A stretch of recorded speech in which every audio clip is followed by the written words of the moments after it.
Welcome to 15K plus random movie reviews, where we take random movies from Metacritic's 15K plus movies to randomly watch whether we like it or not.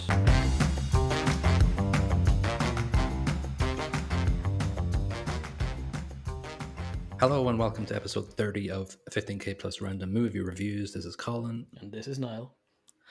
And this is episode 30, and it's a movie called Saint Maud. We changed it up a bit because it's Halloween.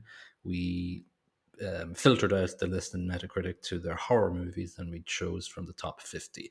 We should have chosen from the top 20 or something, or 25. But yeah, we should. And we should have tried to limit it to things that are actually scary, because this ain't scary. No, it was very disappointing, and probably maybe, it's sort of the theme of our podcast so far. We get sort of Usually we say something weird. along the lines of, it was a little bit too long, it could have cut 30% off, and yeah, I'm disappointed. I actually felt that this felt longer. It was just like, what's going to happen? But yeah, so it's got a Metascore of 83, a user score of 7. It's from 2019. It took a box office of $1.6 million. I don't know what the budget was. It runs for 84 minutes. It's from the warehouse, whatever you call it, the A24 that just pumps out movies every week, it seems. Directed and written by Rose Glass, she's done a couple of indie sort of movies, nothing too crazy. Yeah, a couple of short movies, but nothing really other than this that is of any note, I suppose. Yeah, this got a few plaudits. Cinema. I went through a couple of the crew, and the only one that stood out to me was the cinematographer Ben Fortisman, because he won a British Independent Film Award for this. And yeah, it was pretty nicely shot, I guess. Oh, absolutely. Yeah, the lighting I thought was exceptional in this. The choice of the contrast and scenes actually were very good. Specifically where there's, I think, the door to Amanda's house, which we can talk about later, when she's standing in front of it in some points, it's just very well shot. Yeah, it's quite atmospheric at times, the way it's shot, and the set design as well is quite good. Anyway, so I'll nutshell the plot. Our nurse, Maud, she has a weird past where she most likely killed somebody by cracking their ribs or something when they Yeah, it starts off in a resuscitated them. really not violent. The violence is over when the first scene kicks off. But Yeah, there's somebody on a gurney, bloody and dead, and there she is in the corner, freaking out, bloody and not dead. yeah. And so, like, she gets a job looking after a cancer patient, and she sort of has this back and forth trying to save her soul. And Amanda, the cancer patient, is sort of, taking the piss basically of her, and in a subtle way. And she gets fired, and then she descends into a bit of madness and goes back, and things are a bloody mess at the end, really. So Yeah, I thought the chemical cocktail that she'd been brewing up prior was going to be used differently. yeah, I thought thought, yeah. the method of, I won't even go into it yet, but I was surprised by that piece. Yeah, I thought it was going to be poison as well, probably just a cocktail, but no, it wasn't. Interesting way the movie ended. Anyway, let's get to the chase here, and maybe we can reflect the length of our podcast with the length of this movie, because it's not really that long, but it felt long. But let's get through it. So yeah, the movie starts off where she's a bloodied nurse, basically, sort of looking in the corner in this sort of, I thought it was a padded cell at the start. Yeah. Actually bloody, not just a turn of phrase. Yeah, no. Nurses are not bloody. Nurses are the best people in the world. I thought it was a padded cell at first, but obviously it's a hospital, and there's a bloodied corpse and a gurney cockroach, which is a thematic thing that pops up every now and then when she's having a bit of a freak out. But there's a cockroach clambering along the ceiling, which she's kind of staring up at while she's freaking out and covered in blood. Yeah, it's a little. Doesn't when it came up later on, it didn't look real. It was like, oh, that doesn't look. It's weirdly digital cockroach. It was an actual cockroach in all scenes. Really? They had hired a cockroach handler for the movie. What, some guy in a top hat? Hello, I'm your cockroach tamer. Yeah. That's interesting because it looked like it was with the typical A24 sort of digital manipulation of stuff. No, it was an honest to goodness cockroach, and there were several cockroaches in the movie. It wasn't just the one. Just in case it got tired. Well, yeah, it's tough work. They didn't want to get dragged out in front of the Cockroach Actors Union. You know how strong they That's are. on strike again. Those cockroaches. Oh. Yeah. So yeah, it starts off with her narrating. She does her bit of narrating through the entire movie. It starts off with "Dear God," and then blah blah blah blah. So like, she has all of this. We get to see inside of her thinking a bit during the movie because of the narration.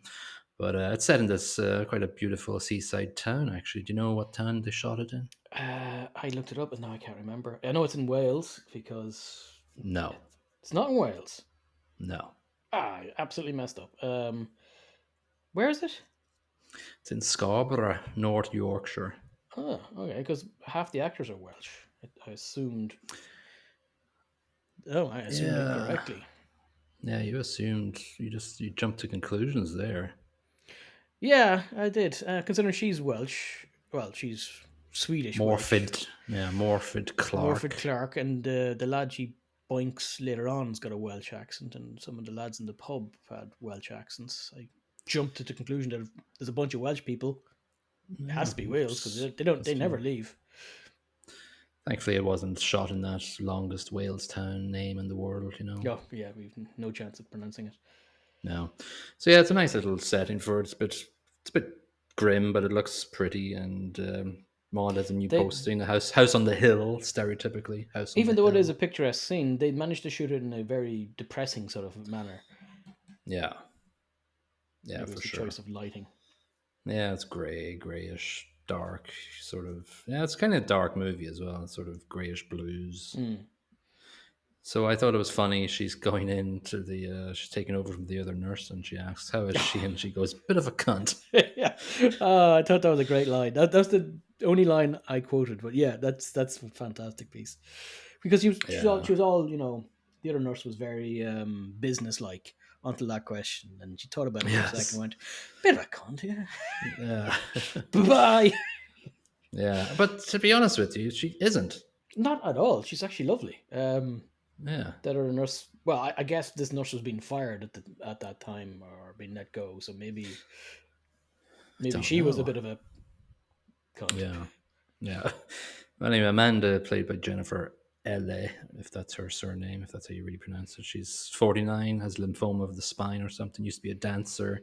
She smokes a lot, so she doesn't really give a shit anymore. Yeah. And I started thinking of the Father Ted thing about cigarettes. Lovely fags. Yeah. Because she smokes constantly. And for the non-Irish people in the listenership, fags is a nickname for cigarettes in Ireland, and England, I guess, as well, probably. Yeah, it would be. Yeah. So again, similar to the last movie, actually, death is a massive theme in this because you're once on the way out. Yeah. Like she's kind of fecked already when the movie starts. Yeah. And we have this sort of theme that runs through the movie of Amanda having these nights of passion with these random people, mainly Carol, played by Lily Fraser. Yeah, I think it's implied that she's, well, I think Maud thinks she's a lady of the night. Whether or not she is debatable. Yeah, and the first night is a bloke, and we never see him again. I don't think, I can't remember, but she's turfed out due to that. And Maud walks around the town and gives money to a hobo and goes to a weird diner, and then she's called back because Amanda's crazy sick. So yeah, she gives out at this point when she's talking to God, saying, "How the hell did this fancy, well-to-do lady end up in a town like this? Even I hate it." Yeah, and then Amanda's asking her, "Oh, how long have you been doing this? Oh, 1 year. Where did you work before? I worked in a hospital. You're used to death, and I needed a change." Yeah. And they talk about her recent conversion to her faith. And she kind of says, "God is pulsing and warm and good." Yeah, see, if I was Amanda at this point, red flags would be just popping up all over the damn place. I'd be like, Get okay, rid of her. that's lovely. We'll talk in the morning, will we? And I'd get on to the contract agency that hired her. I'd be like, get her out of here now. She's mental. Yeah. She's yeah, but she's like, then they're I don't know, they have a conversation about that, and she's asking, I wonder what it will be like, and it really just needs to go deeper, and it just didn't, and I just felt it was a missed opportunity, and the conversation ends, and then she's kind of walking up the stairs in raptures, sensing the flow of God Yeah, but I think through at this her. point the conversation has triggered something in her that Mm, she has a purpose. She thinks God has given me a yes, purpose to save the soul of this fallen lady. And the thought of yes. that gets her rocks off effectively. And she's lying in the stairs, in ecstasy. Throes of ecstasy. Mm. Yeah, the ecstasy of. I was trying to think what's the religious words for these things. I thought it was rapture. I thought it was yeah. Um, Well, if that's rapture, I wouldn't mind some of that myself. yeah, it'd be nice if religion actually brought that sort of sense of Yeah, just walking up the stairs. Way, way. new underpants, please. all I get walking upstairs is out of breath. Saying, "I'll be back." Where's God when you need him? Jesus Christ. Yeah, yeah. And so Unfortunately, it's not real. no. So then, yeah, I think you're right. Just from you saying that, like she does have this warped sense of a mission to save people from God, especially Amanda, obviously. So she like the next scene, she's like kneeling on pebbles before the crucifix, and it's like the whole old fashioned. You gotta punish yourself for Oh yeah, what's about that thing about religion where you actually have to feel pain to penance for worship your your God? No penance, for a your little bit of sins or penance, whatever. yeah, because you had some good fun on the stairs. It's time to hurt your knees.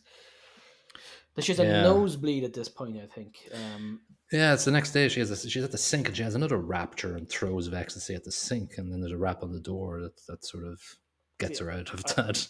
I think the nosebleed is important here because it's my opinion that this poor lady has some sort of brain tumor, and it can bring on these sexual experiences and hallucinations if it's pressing on a certain point of your brain. Um, so Wow. that's my take, and I think she probably had cancer herself. We never know. You never know, and that's probably one of the weak points of the movie. We don't really get to know Maud that well. We don't know about the ins and outs. So, like there's not a lot of dialogue, and the narration is quite lightweight too. And I just think it loses. I don't know. It didn't go Well, deep into her backstory I would enough say for the me. narration isn't really narration. It's part of her discussions with her.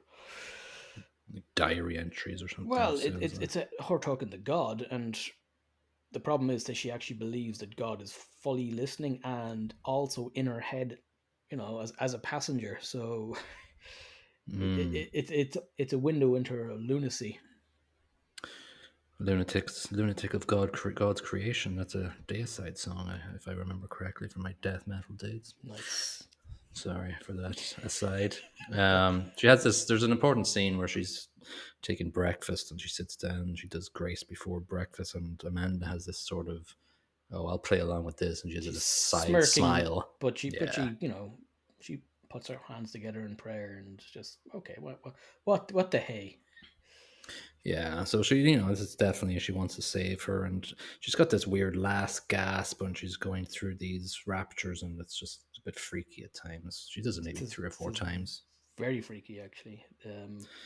I wish there could have been was more of that. There wasn't enough freakiness in the movie. It was very just flatlining all along, and not very interesting to me. See, I kind of disagree with you on that point because I thought her insanity and how she's portraying this insanity by discussing her day to day activities with God and how she thinks that God is setting up tasks for her. I found that interesting ish. Um, I and I found would. a level of anxiety throughout the entire movie that builds up. Not maybe in the first half, but certainly in the second half as things accelerate for her, specifically when Carol is introduced. There's something that's done very well with production here and the sound, that it's using some very grating sounds, and Mm. I found it painful almost. It makes it hard to watch, but I think that's kind of intentional. Like there's a bunch of white noise in certain pieces in the movie when especially when she's freaking out, like when she's in the party later on. We'll get into that in a second, but it Yeah. really ramps up the anxiety for me. I didn't feel the anxiety. It just didn't. It didn't do enough for me. Like that whole white noise is a very generic trope to use Yeah, it in works on me. movies, and It triggers me. it triggers you, just like Hussera's bone cracking. Exactly. Or shoes for yourself. Yeah, People walking at yeah, unusual decibels. yeah. So she gets a gift from Amanda of a Blake painting book, which I know a couple of his paintings from my art history past, and they're all very religious and demonic. But it says "to my savior," and she wrote it to my savior. So it's like, I mean, it was a nice thing for her to do. I thought, it wasn't it was kind of completely. nice. You think it was done sarcastically?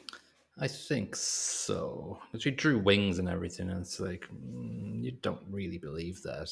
I don't No, know. I she did. thought, She didn't believe it. I think she did it nicely anyway. It may be a bit tongue in cheek, but she didn't think it was going to do any harm to string this lady along. She didn't know how deeply, well, I'm not going to say religious, insane this lady was. She's yeah, religious yeah, and incredibly insane, and she didn't know the levels of that insanity. yeah, yeah. So like, she's this Carol lady of the night's coming over to drink and have some nice times with Amanda. So obviously, Maud I doesn't like this because it's not the right way to save your soul. Yeah, So if I was Amanda, I'd be like doing the exact same thing. You're about to check out, booze it up and have a yeah, good time. Why not? yeah.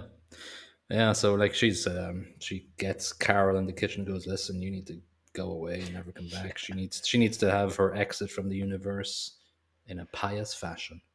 yeah. So she disappears. She bumps into an old friend from before times, and she's going, "Do they know Katie. what happened, Katie?" She's just like going, "Oh, do they know what happened?" And Yeah, we they get hired to you after they found out what happened. yeah, And then Maud's like, bye bye. yeah. See, yeah, Choo. Then there's a scene where she fist bumps the hob in the kitchen. She wants a Yeah, bit of pain.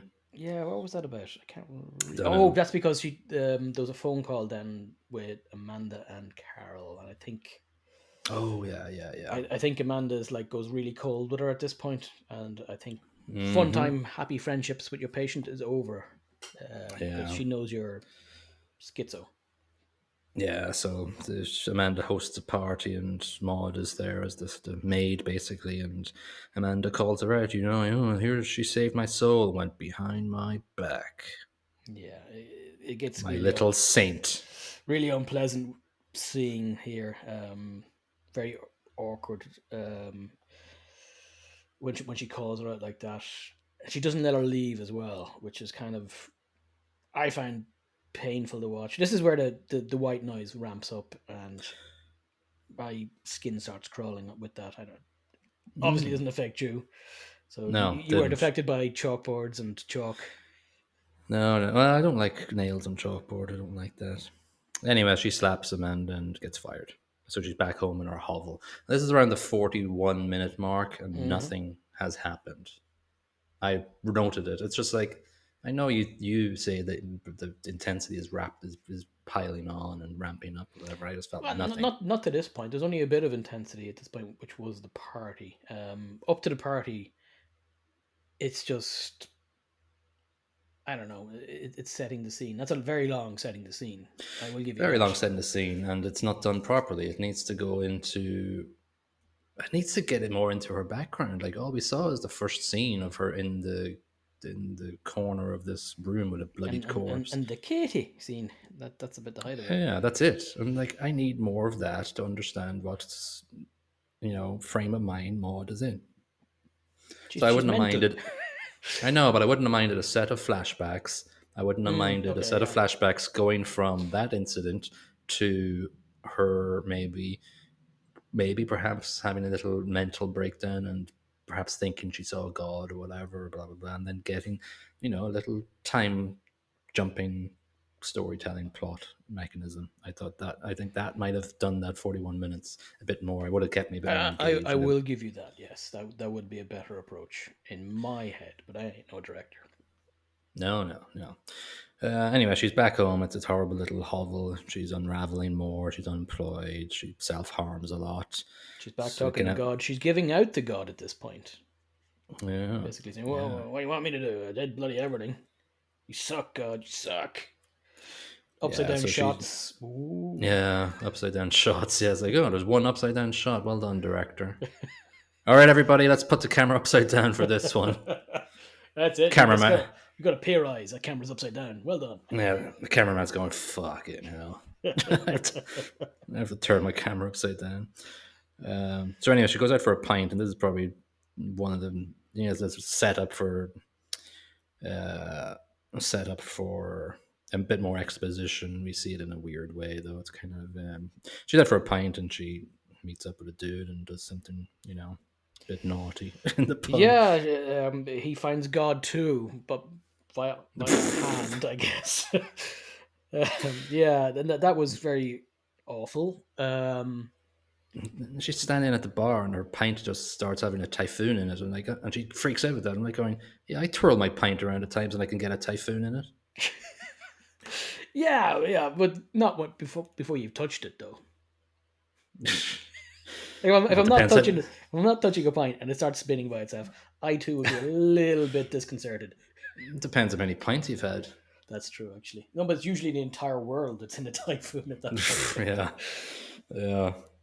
Anyway, she bumps into a dude, and they go back, and basically They bump they're in the middle of the throw of passion, and it flashes back to when she's doing compressions on a patient, and she cracks the rib, and blood splurts out everywhere.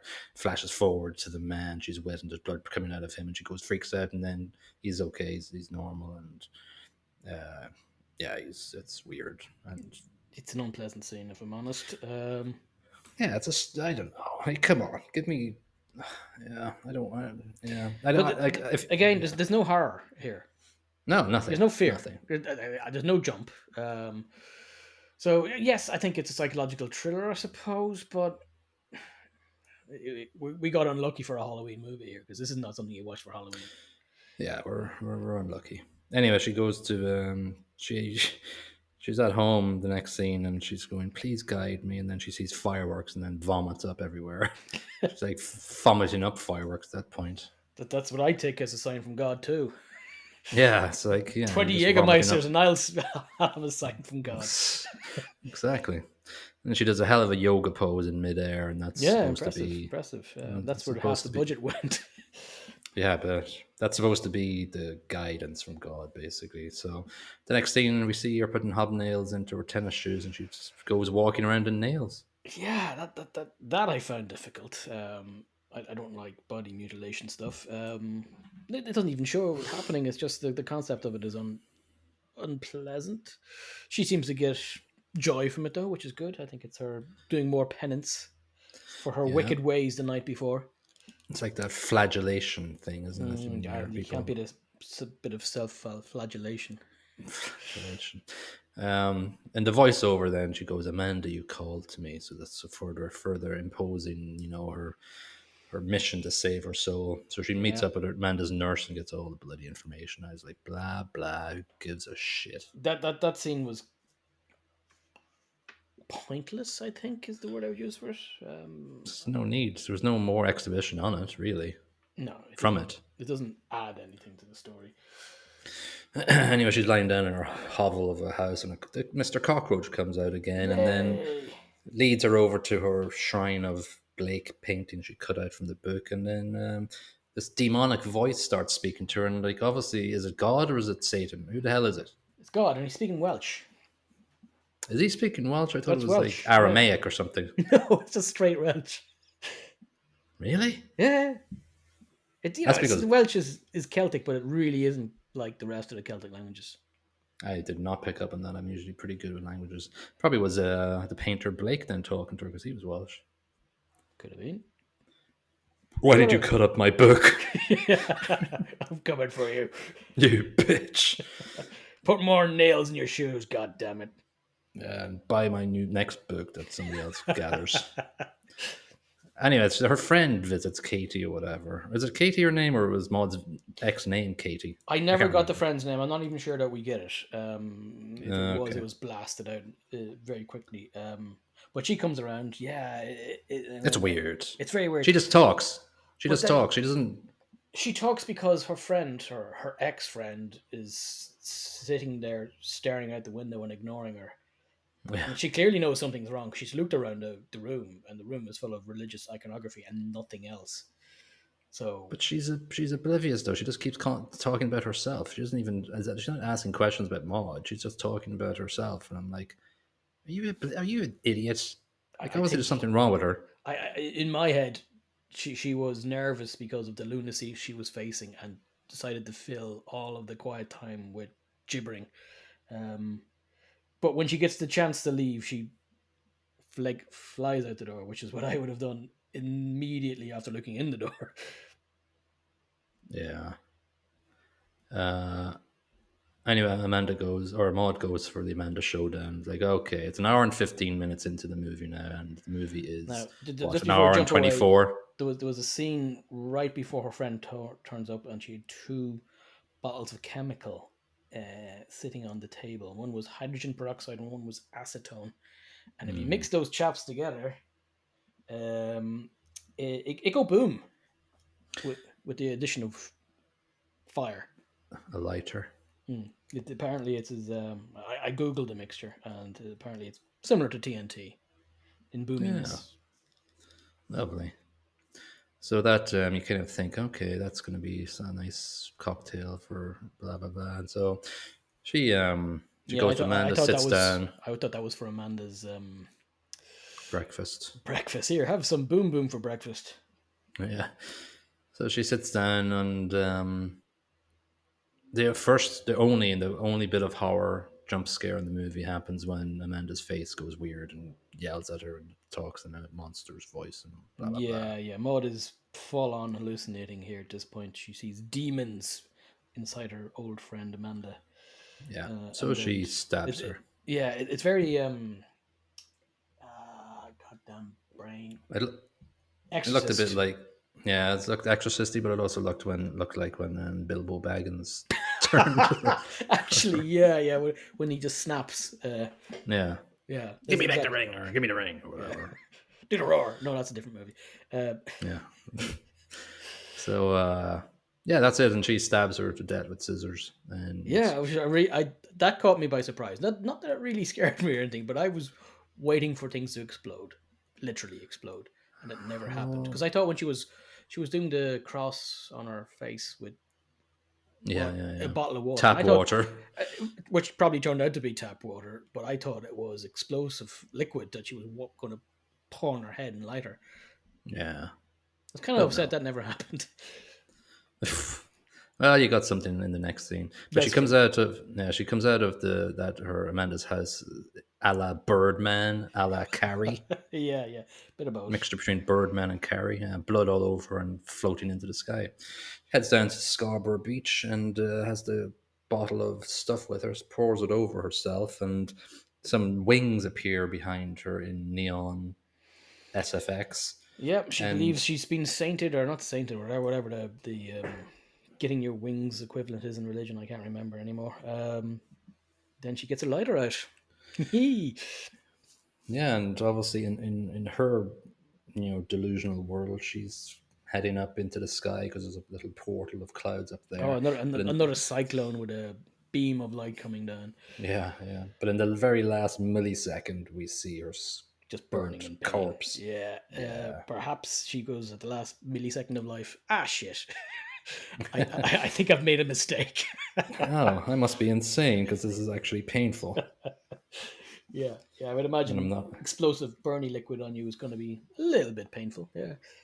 Yeah. Immolation, right? Self-immolation. That's the Good old phrase. self-immolation. Everybody should try From it at least once. from flagellation to immolation. That's the banner for this movie. Uh, Nothing. This isn't a horror movie. It's a no, sort of a no, no, very, no. very, very. It's It's very a slow, mediocre. slow psychological thriller with 2 or 3 main events. It could be. Yeah, It could have been condensed, or they could have added a little bit more. Well, more there. You know. something. Yeah, Give maybe me something. kill off one of the other nurses. Yeah, kill off one of the guests or something, and Yeah, yeah, and feed the guest to Amanda. yeah. Very Hannibal Lecter of you. No, Yeah, I cut think their head open. a little bit more psychological torture on Amanda. Amanda doesn't really get any psychological torture until the last few seconds. Yeah, no, yeah, it could have been so much better. I think, if they had called us up and went, "Yo, our movie sucks," we would be able to. I would have added the back and forth time frame to give us more exposition of her Some backstory and some conversion to kaiju's religion. coming in off the beach, and maybe not. Let me near the story. No, no. Big robots, Um, Listen, this space annoyed me. aliens Yeah, no, this annoyed me. with big I earlobes. gave I gave the plot 1 out of 5. What about you? I didn't really like the plot all that much, but I give it 1.75 because I thought there was some redeeming qualities to it, but it was a bit light in plot for the amount of movie there was. Yeah, yeah.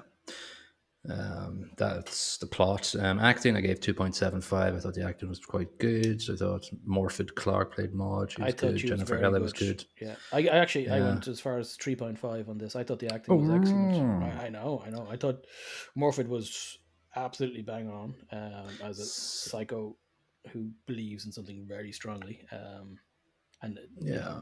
part of her brain still trying to cope with reality, and the other part's quite happily talking to God who isn't there at the time. So I think she does a great job, and Amanda's great too. Yeah, she's good. And everybody else is just sort of whatever. But they're not They're extra really there. characters. The extra characters have very few No. lines. Yeah. Well, have you watched the Lord of the Rings TV show? Because Morfydd Clark is in I that. watched maybe 2 episodes of it. I didn't particularly like it, to be honest. I thought she was excellent in it, but the story never grabbed me, and I just stopped watching it. I thought it was weak, actually. No, I didn't. I haven't watched it. She won a BAFTA Wales for this movie. Jennifer L. playing Amanda is a BAFTA winner for Pride and Prejudice, 1996. She played alongside everybody's favorite romantic dude. What do you call him? What the hell's his name? God, I remember it 3 hours ago when I was looking it up. Colin Firth. Which is a nice segue into Morfydd Clark, because she also was in a movie called Pride and Prejudice and Zombies. Zombies. Yeah. Did you And see in the that? previous movie, I have seen that. It was absolutely terrible. I enjoyed it immensely. Oh, It's rubbish, pure rubbish. Sometimes I love rubbish. yeah. Right, yeah. So soundtrack, I don't even remember anything. Sound brackets track. You obviously liked all the ramp up of sound effects Yeah, with I the think it was used to good intensity. effect. I was thinking suspicion you're going to give it a low number. Yeah, I'm giving it 1 out of 5. Oh, kicking the stones to the sound people. Yeah. I give it 2.5 because there's no real music in it, but there is good use of sound. In my head anyway, the ramping up the white noise where it's used, I think it's actually quite good. But okay, yeah, somewhere in the middle maybe. Yeah. Production, I gave 2.5. I thought it was nicely shot, good set design, good atmosphere created by the production choices, and yeah, I'm not gonna give it any more than that. I actually gave it the same. I thought the production was good. Nothing stonking about it, but it's good. It's nothing bad. I thought the upside down scene was a bit daft, but yeah, the rest of it was quite good, and the choice of color and the contrast used with lightning at times was very good.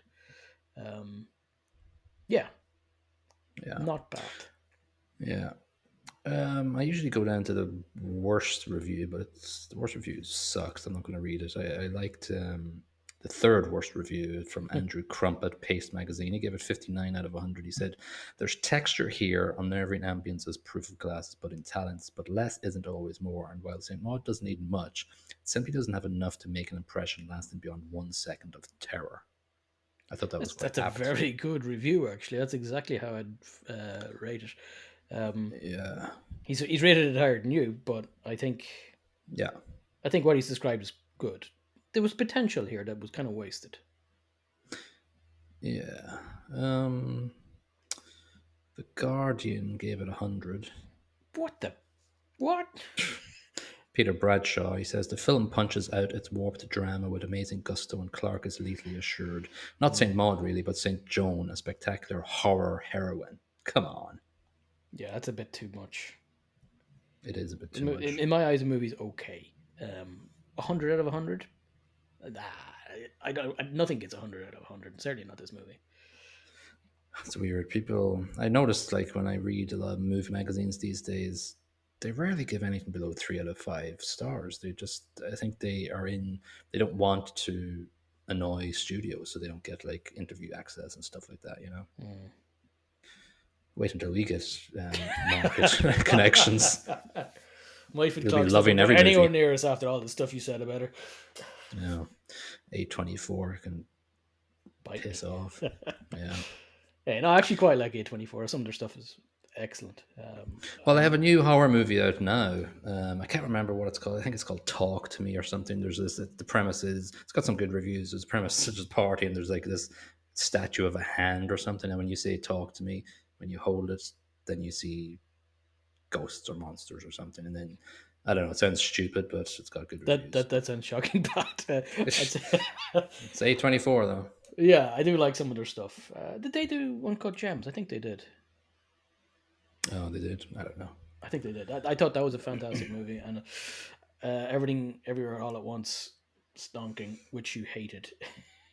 I did. I couldn't get into it. I thought it was weird for weird's sake without a lot of meaning behind the weirdness. There you go. That's my one-liner review of that. That'll save us doing the review if we land on it. Yeah.